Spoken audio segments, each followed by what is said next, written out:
Okay guys, ito hawak ko ngayon to, emergency escape breathing device. Yan, EEBD yan.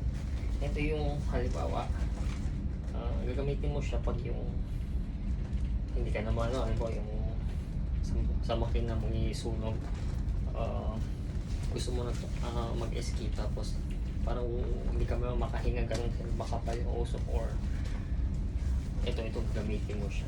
Ayan. Ang 15 minutes lang yung ano niya. 15 minutes lang yung magbibigay siya ng parang oxygen sa'yo. Yan. O yung para makahinga ka. Yan. Tapos meron din siya seal na nakalagay yan. Ayan. Inspection record. Ayan.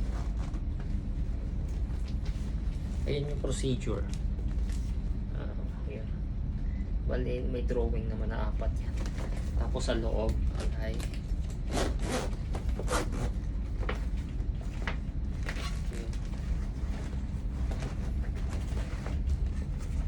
meron siya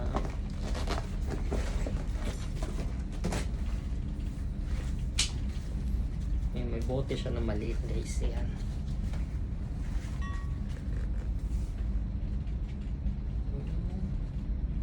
Yan. May bote. Tapos emergency pool, hihilahin mo to, bali hihilahin mo to. Yan. Tapos meron siya ito. Ayan. Ito yung ilalagay mo sa ano, ilalagay